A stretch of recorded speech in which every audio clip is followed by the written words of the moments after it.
ওরা এক এক সুরতে, এক এক বেশে, এক সুরতে দেশের মধ্যে আবার অস্থিতিশীল পরিবেশ তৈরি করার জন্য ঢাকাতে উঠে, ঠিক কিনা বলেন? এখন আবার কিস্তি লীগ, কি লীগ? আরো জোরে বলেন। কখনো তারা হেলমেট লীগ, কখনো তারা ধর্ষক লীগ, কখনো তারা হাতুড়ি লীগ, আছে না নাই? কখনো তারা চাঁদা লীগ, কখনো তারা রিক্সার ড্রাইভার লীগ, কখনো তারা আনসার লীগ, ঠিক কিনা বলেন? কখনো তারা গার্মেন্টসের শ্রমিক লীগ, আবার সর্বশেষ এখন তারা মাঝখান দিয়ে আবার ভিক্ষুক লীগ হয়ে গেছে। আবার এখন আবার গত রাত্রে মানুষকে কিস্তি দেওয়ার নাম করে ঢাকা শহরে লক্ষ লক্ষ মানুষ জমায়েত করার জন্য গাড়ি ভাড়া করে কয় যে আমরা তো এখন কিস্তি নেওয়ার জন্য ঢাকাতে যাচ্ছি। তার মানে সর্বশেষ তারা এখন কিস্তি লীগ হিসাবে আত্মপ্রকাশ করেছে, ঠিক কিনা বলেন? বিভিন্ন জায়গায় উস্কানি দিয়ে অশান্তি সৃষ্টি করার জন্য বিভিন্ন স্কুল কলেজ ইউনিভার্সিটিতে তারা আবারও মারামারি করার জন্য, দেশের মধ্যে অস্থিতিশীল পরিবেশ তৈরি করার জন্য পায়তারা করতেছে, ঠিক কিনা বলেন? তাহলে আল্লাহ যা বলেছেন, কোরআন যদি না থাকে সর্বত্র অশান্তি থাকবে, কোনো সন্দেহ। আর কোরআন যদি আপনার সাথে থাকে তাহলে সর্বত্র শান্তি দিবেন কে? আল্লাহ। আবার বন্ধুগণ, পরকালের শাস্তি হিসাবে আল্লাহ রাব্বুল আলামিন বলেন, কিয়ামতের দিন আমি তাদেরকে অন্ধ বানিয়ে উঠাবো। নাউজুবিল্লাহ বলেন। তখন তারা বলবে, রব্বুল আলামিন, আমি তো দুনিয়ার জীবনে কখনো চশমা ব্যবহার করা লাগে নাই, আমি তো চক্ষুষ্মান ছিলাম। আর এই হাসরের ময়দানে কিয়ামতের এই কঠিন দিবসে আমাকে কেন আপনি অন্ধ বানিয়ে উঠালেন?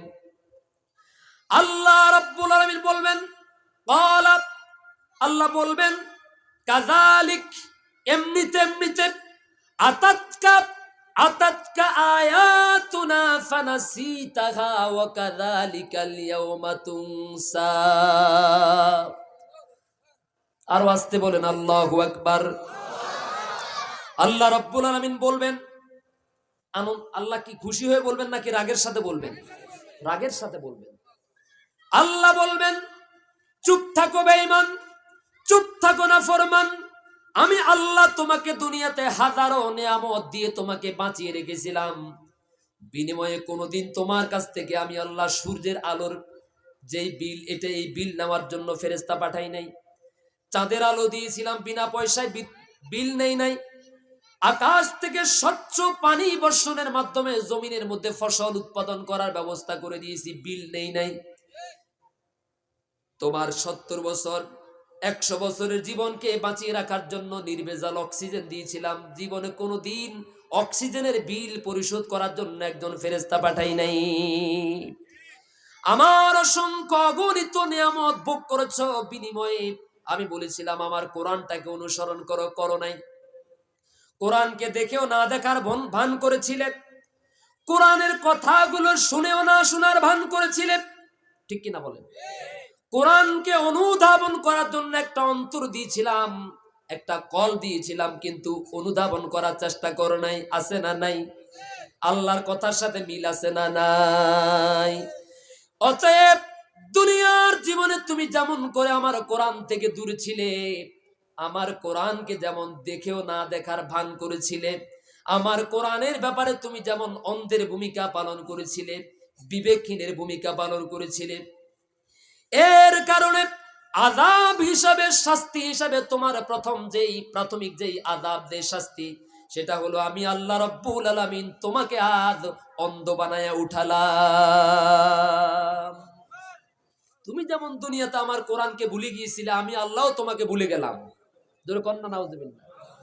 আচ্ছা, আমাদের মালিক যদি আমাকে ভুলে যান, আপনি ধরেন আমি আজকের এই মাহফিলের মেহমান, আমি এখানে আসার পরে মাহফিল কমিটি আমারে যদি বলেন আপনি কে, হ্যাঁ, আমি যদি স্টেজে উঠার পরে মাহফিল কমিটি যদি আমাকে বলেন হুজুর আপনি কে, আপনাকে তো দাওয়াত দেই নাই, আপনাকে দিয়ে ওয়াজ করাবো না, কি আমি কি শরম পাবো নাকি খুশি হব? এত আস্তে করলেন কেন? দাওয়াত দিয়ে বাড়িতে আনার পর যদি আপনি খাওয়া না দেন, ধাক্কা দিয়ে বের করে দেন, অচেনা ভান করেন, মেহমান কি খুশি হবে না বেজার হবে? বেজার হবে। অতএব আপনি যাকে মালিক হিসাবে মানেন, সে মালিকই যদি কিয়ামতের দিন, যে মালিক ছাড়া আপনার আর কোনো উপায় আছে নাকি? আমার বন্ধুগণ, আকাশ এবং জমিনে, নবমণ্ডল ভূমণ্ডলে, তামাম কুল কায়নাতের কোথাও আল্লাহ ছাড়া আমাদের দ্বিতীয় কোনো মালিক নাই। কিন্তু আমরা ছাড়া আল্লাহর অসংখ্য বান্দাবান্দি আছে না নাই? অতএব কিয়ামতের কঠিন মুসিবতের দিনে আল্লাহ রাব্বুল আলামিন যদি বলেন আমি তোমাকে ভুলে গেলাম, আমি তোমাকে চিনি না, বলেন তো সেই দিন আপনার অবস্থাটা কত ভয়ঙ্কর হবে। অতএব ওই দিন আল্লাহ আপনাকে ভুলে যাওয়ার আগে, অন্ধ বানিয়ে উঠানোর আগে, বাঁচার জন্য, মুক্তির জন্য, হেদায়েতের জন্য, সফলতার জন্য, জান্নাতে যাওয়ার জন্য কোরআন শিক্ষার দরকার আছে না নাই? নবীজি মুহাম্মদুর রাসূলুল্লাহ সাল্লাল্লাহু আলাইহি ওয়াসাল্লাম বলেছেন, খায়রুকুম মান তাআল্লামাল কুরআনা ওয়া আল্লামা। তোমাদের মধ্যে, গোটা দুনিয়ার মধ্যে যত জনমণ্ডলী, যত মানব মণ্ডলী আছে, যত মানুষ আছে, সমস্ত মানুষের মধ্যে সব থেকে উত্তম, সব থেকে শ্রেষ্ঠ, সব থেকে সেরা, সব থেকে দামি মানুষ হলো ওই ব্যক্তি যে ব্যক্তি আল্লাহর কোরআনকে শিখে এবং শিখায়। সুবহানাল্লাহ। কি কথাটা আমি বাড়ি থেকে নিজের থেকে বানিয়ে আনছি? মনে রাখবেন, যদি কখনো কোনো আলেম বলেন ক্বালাল্লাহু তাআলা, যার অর্থ হচ্ছে আল্লাহ তাআলা বলেছেন, আর এই কথা বলার পরে তিনি যে কথাটা বলবেন, নিঃসন্দেহে মনে প্রাণে শতভাগ বিশ্বাস করবেন এই কথাটা কার? যদি কোনো আলেম বলেন ক্বালা রাসূলুল্লাহ সাল্লাল্লাহু আলাইহি ওয়াসাল্লাম, তাহলে এই কথাটা হচ্ছে আল্লাহর নবীর। সুতরাং আল্লাহর কথা যেমন সত্য, নবীজির কথাও সত্য। বিষয়টা খেয়াল করেন। আমরা যখন কলেজে পড়ালেখা করেছি, ইংরেজি প্রাইভেট পড়ার জন্য 12 মাসে 12 দিনে 1 মাস, কয় দিনে 1 মাস? 12 দিনে 1 মাস, অর্থাৎ পুরা মাসের মধ্যে মাত্র 12 দিন প্রাইভেট পড়াতো। এই 12 দিনের ইংরেজি প্রাইভেট পড়ার জন্য আমি নিজ হাতে 5000 টাকা দিয়েছি। 12 দিনে কত? বুঝাইতে পারি নাই। 12 দিনে কত? 5000 টাকা। আপনারা এমন ভাবে জবাব দেন মনে হচ্ছে যেন আগামীকাল থেকে রোজা। কেমন? রমজানের রোজা রাখার ভয়ে কথা বাইরে হইতেছে না, নাকি হুজুর পছন্দ হয় নাই? মাশাআল্লাহ, আপনাদের খুব চমৎকার হাসি দেখে মনটা ভরে গেছে। আল্লাহ আপনাদের এই চেহারাগুলোকে জাহান্নাম থেকে হেফাজত রাখুন। আমার ভাইয়েরা, তাহলে 12 দিন প্রাইভেট করলে, 12 দিন প্রাইভেট করার পর 5000 টাকা দিয়েছি, অর্থাৎ 12 দিনে 1 মাস। 12 দিনে কয় মাস? 1 মাস। বিষয়টা খেয়াল করে। আবার পরিসংখ্যান এই সাবজেক্ট করার জন্য মাসে 5000 টাকা, তাও 12 দিন। বিষয়টা খেয়াল করে। আকাশের নিচে, জমিনের উপরে, দুনিয়ার এমন কোন আলেম, এমন কোন মুফতি, এমন কোন মুহাদ্দিস, এমন কোন মুফাসসির আজ পর্যন্ত এই কথা বলতে পারেন নাই যে আকাশের নিচে, জমিনের উপরে ইংরেজি শিক্ষাটা হলো সব থেকে উত্তম শিক্ষা, বাংলা শিক্ষাটা হলো সব থেকে উত্তম শিক্ষা, অঙ্ক শিক্ষাটা হলো সব থেকে উত্তম শিক্ষা। যে ব্যক্তি ইংরেজি শিখে এবং শিখায়, সে ব্যক্তি সেরা। হ্যাঁ, তবে হ্যাঁ, দুনিয়াতে চলার জন্য, নিজের মেধাকে বিকশিত করার জন্য, আধুনিক বিশ্বের চ্যালেঞ্জ মোকাবেলা করার জন্য আমরা মুসলমানেরাও তালে তাল মিলিয়ে এগুলা শিক্ষা করাটাও কিন্তু এখন জরুরি। ঠিক কিনা বলেন? জরুরি। তবে আমি বুঝাতে চাইছিলাম যে 12 মাসে 12 দিনে 1 মাস, আর এই 12 দিনে আমি আমার টিচারকে দিলাম 5000 টাকা। আর একই সাথে আরেকটা ছেলে মাদ্রাসায় পড়ে, আমাকে পড়ায় তাও কিন্তু 1 ঘন্টা না, আধা ঘন্টা। কয় ঘন্টা? 30 মিনিট। এই সময়ের জন্য আমি তাকে দিলাম 5000 টাকা। আর আমার সাথে আরেকজন ভাই পড়ছে মাদ্রাসায়, সেই 8টা থেকে শুরু করে 2টা পর্যন্ত এই মাদ্রাসার 5-6 জন শিক্ষক, একটা আলিফ বোর্ডের মধ্যে একটা আলিফ লেখাতে গিয়ে যে কতবার মুখের মধ্যে ফেনা চলে আসে, আলিফ আলিফ আলিফ, শিখাই না?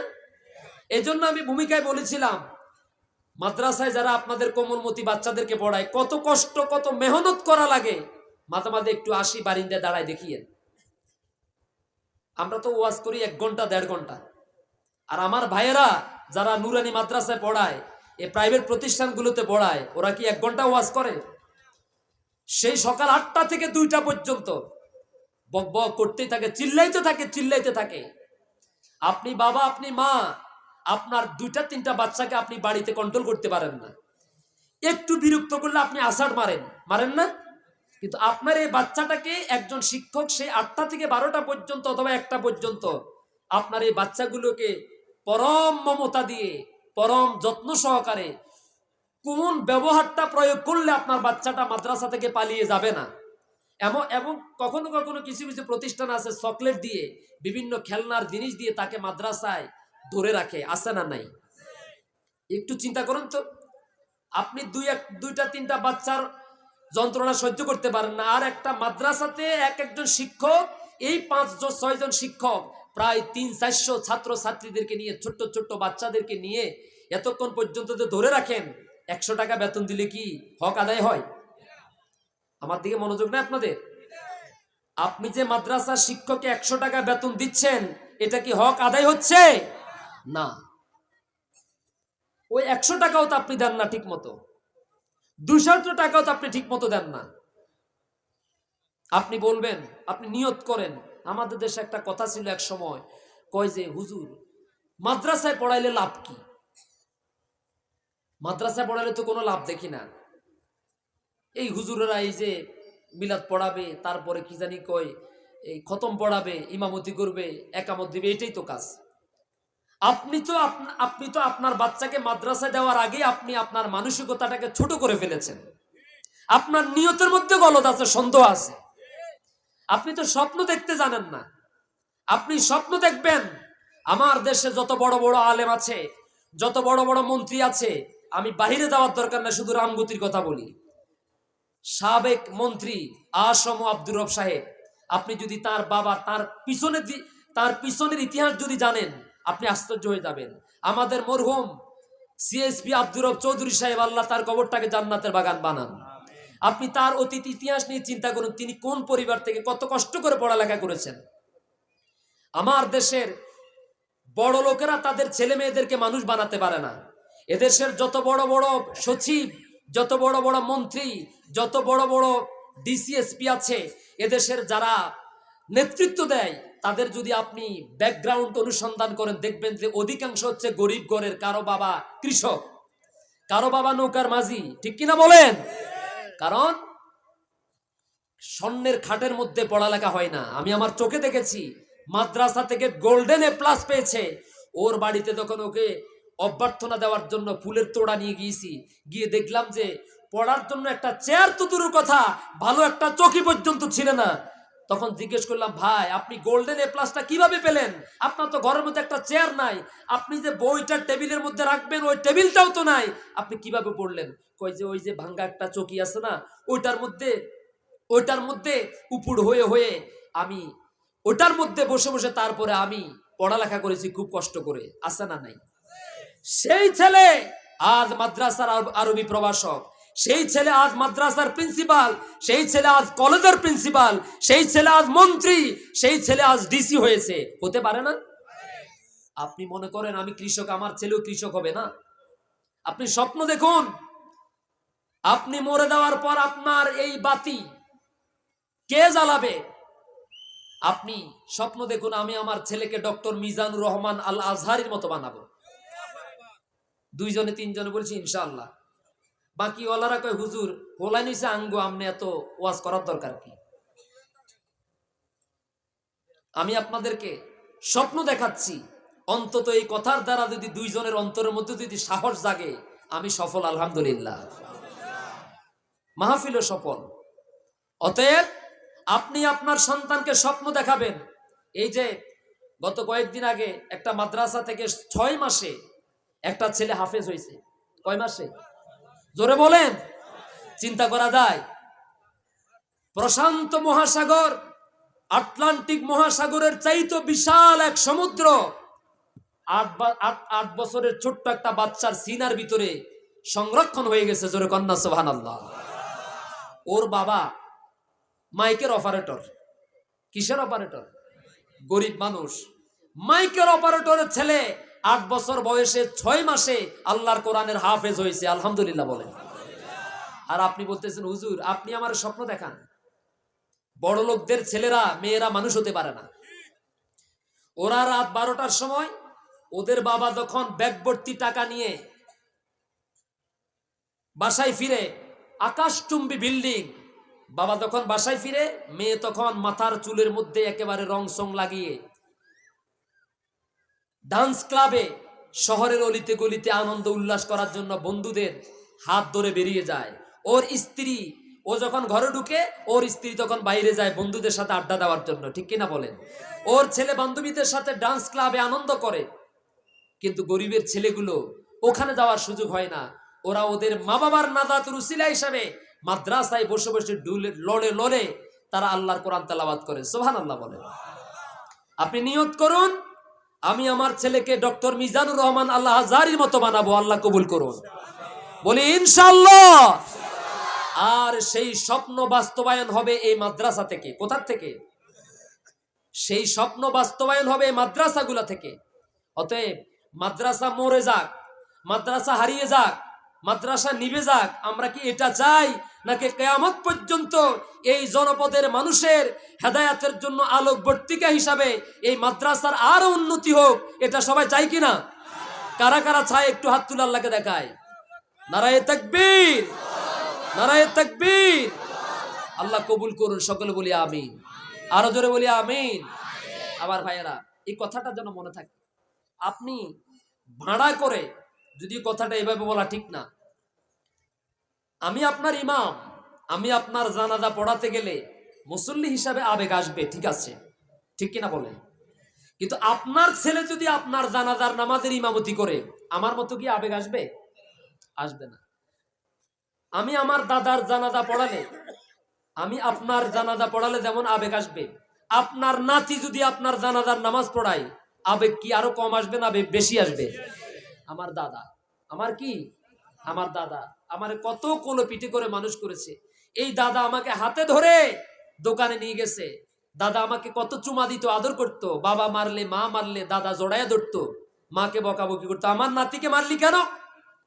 কি দাদারা করে না? দাদা আছেন কে কে? একটু হাত তোলেন তো কষ্ট করে। মাশাআল্লাহ, হাত নামান। হাত তোলাটা মূল উদ্দেশ্য না। আপনারা যে আপনাদের নাতিদেরকে আদর করেন, এটা কি সত্য নাকি মিথ্যা? দাদা এতটাই অ্যালার্ট থাকেন, এতটাই সতর্ক থাকেন, আমার নাতির গায়ে কেউ হাত দিতে পারবি না, ঠিক কিনা বলেন? আপনার এই নাতি যদি এখান থেকে হাফেজ হয়, আলেম হয়, মুফতি হয়, ওয়াইজিন হয়, আর আপনার মৃত্যুর পরে যদি ও আপনার জানাজা পড়ায়, আমি পড়াইলে যেরকম আবেগ আসবে, ও পড়াইলে কি এরকম আবেগ কি কম হবে নাকি বেশি হবে? বেশি হবে। এই জন্য প্রত্যেক দাদাদের উচিত একটু আগুল বিড়ি টানাটা বন্ধ করে দিয়া ওই বিড়ির টাকাটা নাতিরে মাদ্রাসা দেওয়ার জন্য বেতন দেন। জোরে বলেন ঠিক কিনা? এক কাপ চায়ের দাম 10 টাকা, ডেলি আপনার 10-20টা চা লাগে, অন্তত 8টা কমায় দেন, 2টা টানেন। উদ্দেশ্য হচ্ছে আমি আমার এই চায়ের টাকা জমিয়ে আমার নাতির বেতন দিব, এই নাতি আমার জন্য জান্নাতে যাওয়ার উসিলা হয়ে যাবে। কি পারে না? দাদা যদি জাহান্নামের দিকে যায়, নাতি সামনে দাঁড়িয়ে যাবে, দাদা কই যান? নাতিরে আমি তো নামাজ কালাম পড়তে পারি নাই, নামও আবুল কালাম, খাইছিও আবিল বিড়ি, সারা জীবন চলছিও আবুলের মতো, নামাজ কালাম পড়ি নাই, অতএব আজ তো আমার ঠিকানা জাহান্নাম ছাড়া কিছু নাই। তো নাতি এখন তো আমার আর কিছু করার নাই। নাতি বলবে দাদা খাড়ান, আল্লাহর সাথে আমার কিছু কথাবার্তা আছে। আল্লাহ আপনি কি জানেন না, আমার আব্বা আমাকে বলেছেন নৌকার মাঝি বানাবে, আমাকে কৃষক বানাবে, আমাকে ব্রিকফিল্ডের কর্মচারী বানাবে। আমার দাদা জোর করে আমার বাবার হাত থেকে কেড়ে নিয়ে আমাকে মাদ্রাসায় ভর্তি করে দিয়েছে। ওই দাদার কারণে আমি আজ কোরআনের হাফেজ হয়েছিলাম, দুনিয়াতে আলেম হয়েছিলাম। আর তোমার রাসূল সাল্লাল্লাহু আলাইহি ওয়াসাল্লাম তো এই ব্যাপারে অনেক কথা বলেছেন। সুতরাং আমার দাদাকে আমি থাকতে কখনো আপনি জাহান্নামে দিতে পারবেন না। সুবহানাল্লাহ বলেন। হাফেজদের মর্যাদা নিয়ে কথা বলতে গেলে অনেক লম্বা কথা। আলেমদের মর্যাদা নিয়ে কথা বলতে গেলে অনেক লম্বা কথা, আমি অধিকার নাই বা গেলাম। অতএব আপনারা যারা এলাকাবাসী আছেন মাদ্রাসার দিকে খেয়াল থাকবে তো ইনশাআল্লাহ। আজকের এই মাহফিলে আমি তো ভূমিকা থেকে ওইদিকে চলে গিয়েছিলাম আলোচনায়। এই মাহফিলে আজকে সভাপতি হিসাবে উপস্থিত আছেন আমার শ্রদ্ধাভাজন ভাই, আমাদের রামগতির এই জনপদের গর্বিত মায়ের সন্তান, রত্নগর্ভা মায়ের নন্দিত সন্তান, বিশিষ্ট সমাজ সেবক, শিক্ষানুরাগী, শান্ত ক্লাবের সম্মানিত পরিচালক, হাদি অদিউল্লাহ ট্রেডার্সের সম্মানিত চেয়ারম্যান জনাব মোহাম্মদ আলতাফ হোসেন ভাই আমাদের মাঝে আছেন। আজকের মাহফিলকে চমৎকার উপস্থাপনার মাধ্যমে প্রাণবন্ত রেখেছেন আর নূর ফাউন্ডেশনের চেয়ারম্যান, এরপরে এই মাদ্রাসাটার নাম হচ্ছে সর আফজল আলী আহমদ মিয়া ইসলামিয়া দাখিল মাদ্রাসার সম্মানিত প্রিন্সিপাল, বিশিষ্ট ইসলামী চিন্তাবিদ ও শিক্ষাবিদ আমার ভাই জনাব তাওহিদুল ইসলাম তারেক এখানে উপস্থিত থাকার কথা রয়েছেন। আমাদের আরেক জননন্দিত ব্যক্তিত্ব জনাব এ আর হাফিজুল্লাহ সাহেব আলোচনা পেশ করেছেন। আমার আরেকজন ভাই তালিমুল কোরআন ফাউন্ডেশনের সম্মানিত কেন্দ্রীয় প্যানেল ওস্তাদ, দুদুমিয়া হাতিবাড়ি মসজিদের সম্মানিত খতিব হযরত মাওলানা আকবর হোসেন সাহেব আজকে আলোচনা পেশ করবেন। আমার পরে সুদূর ঢাকা থেকে আগত অত্যন্ত চমৎকার আলোচনা পেশ করবেন আপনাদের সামনে, আপনাদের মন ভরিয়ে দিবেন হযরত মাওলানা রাইহান কবির সাহেব সাতক্ষীরা। সম্মানিত সুধী মণ্ডলী, এতক্ষণ পর্যন্ত আমরা কোরআনুল কারীমের মর্যাদা নিয়ে, কোরআন শিক্ষার প্রয়োজনীয়তা নিয়ে আলোচনা করলাম। তাহলে রাসূল বলেছেন খায়রুকুম মান তাআল্লামাল কুরআনা ওয়া আল্লামা। ওই যে বলছিলাম ইংরেজি শিখার জন্য আমরা ৫,০০০ টাকা দেই, কিন্তু কোরআন শিখার জন্য ৫০০ টাকা দিতে পারি না। তাহলে এখান থেকে বোঝা যায় যে আসলেই আমি আমার নিজের বিচারটা নিজেই করতে পারি। নিজের পৃথিবীর সব থেকে বড় আদালত হচ্ছে নিজের বিবেক। যেই বিবেক ডিশ বিল মাসের ২৬ তারিখে পরিশোধ করতে পারে, কিন্তু মাদ্রাসার বেতন মাসের পর মাস বাকি থাকে, এটা শোধ করতে পারে না, ওইটা কোনো বিবেক হতে পারে না। ঠিক কিনা বলেন? আল্লাহ যেন বুঝার তৌফিক দান করেন। আমার বন্ধুগণ, আমি আপনাদের সামনে কোরআনুল কারীমের ৪ নম্বর পারার ৩ নম্বর সূরা, সূরা আলে ইমরানের ১৩৪ নম্বর আয়াতে কারিমা তেলাওয়াত করেছিলাম, যেখানে আল্লাহ রাব্বুল আলামিন বলছেন আল্লাযীনা ইউনফিকুনা ফিস সাররাই ওয়াদ দাররাই ওয়াল কাযিমিনাল গায়জ والكاظمين الغيظ والعافين عن الناس والله يحب المحسنين।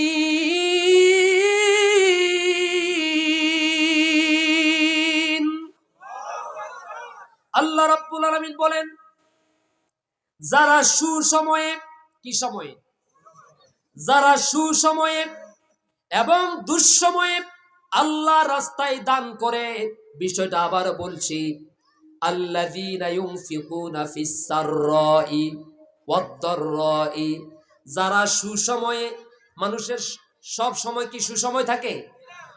অভাবে অনটনে, সুখে দুঃখে, সুসময়ে দুঃসময়ে যারা আল্লাহর রাস্তায় দান করে, যখনই কোরআনের জন্য তাদের কাছে সহযোগিতা চাওয়া হয় তখন তারা হাতটা বাড়াইয়া দেয়। সুবহানাল্লাহ বলেন। এরপরে বলছেন ওয়াল কাযিমিনাল গায়জ ওয়াল আফিনা আনিন নাস, যারা রাগের সময়, ক্ষোভের সময় নিজেকে নিয়ন্ত্রণ করতে পারে, মারামারির সময়, ঝগড়াঝাটির সময় নিজের নফসকে, নিজেকে নিয়ন্ত্রণ করতে পারে, কন্ট্রোল করতে পারে, সংবরণ করতে পারে। আর যারা মানুষের অন্যায় দেখলে, অপরাধ দেখলে, দোষ দেখলে মাফ করে দেয়। কয়টা কথা বললাম? জোরে বলেন। আল্লাহ রাব্বুল আলামিন বলেন, ১ নম্বরে যারা সুসময়ে এবং দুঃসময়ে দান করে, ২ নম্বরে যারা রাগের সময়, ক্ষোভের সময় নিজেকে নিয়ন্ত্রণ করতে পারে, তিন নম্বরে যারা মানুষকে মাফ করে দেয়, আল্লাহ রাব্বুল আলামিন বলছেন আল্লাহ রাব্বুল আলামিন তাদেরকে ভালোবাসে। তাহলে একজন মানুষের মধ্যে তিনটা গুণ থাকলে আল্লাহর ভালোবাসা অর্জন করা যায়। এক নম্বরে হলো, আজ এই পৃথিবীতে আমি যত কোটি টাকার মালিক হলাম, যত জায়গা জমির মালিক হলাম, ব্যবসা বাণিজ্যের মালিক হলাম, অর্থ সম্পদের মালিক হলাম, গাড়ি বাড়ির মালিক হলাম, এগুলো কি আমি নিজ থেকে তৈরি করেছি নাকি আল্লাহ আমাকে মালিক বানিয়েছেন? আরো জোরে বলেন। আল্লাহ রাব্বুল আলামিন সেই কথাই বলছেন, আল্লাযীনা আমানু। আল্লাহ রাব্বুল আলামিন কুরআনুল কারীমের ওই আয়াতে কারিমার মধ্যে বলছেন, ওয়াল্লাযীনা ইউনফিকুনা বিমা উনজিলা ইলাইকা ওয়া মা উনজিলা মিন ক্বাবলিক ওয়া বিল আখিরাতি হুম ইউকিনুন। الذين يؤمنون بالغيب ويقيمون الصلاة ومما رزقناهم ينفقون। আল্লাহ রাব্বুল আলামিন বলছেন, মুমিনদের যে কয়টি বৈশিষ্ট্য এখানে বলা হয়েছে তার মধ্যে অন্যতম একটা বৈশিষ্ট্য হলো মুমিনেরা আল্লাহকে না দেখে আল্লাহর রাস্তায় তারা দান করে। যেরকম সুবহানাল্লাহ। কার কথা? আমরা কি আল্লাহকে দেখছি? কিন্তু জাহান্নাম থেকে মুক্তির জন্য, বাঁচার জন্য আমরা ব্যয় করতেছি, দান সদকা করতেছি কার জন্য? একটু জিকির করেন, লা ইলাহা ইল্লাল্লাহ। আরো জোরে বলুন, লা ইলাহা ইল্লাল্লাহ। লা ইলাহা ইল্লাল্লাহ। লা ইলাহা ইল্লাল্লাহ মুহাম্মাদুর রাসূলুল্লাহ। وأنفقوا مما رزقناكم من قبل أن يأتي أحدكم الموت فيقول رب لولا أخرتني إلى أجل قريب فأصدق وأكن من الصالحين ولن يؤخر الله نفسا إذا جاء أجلها والله خبير বিমা তা'মালুন। কার কথা? ও আনফিকু মিম্মা রাযাকনাকুম।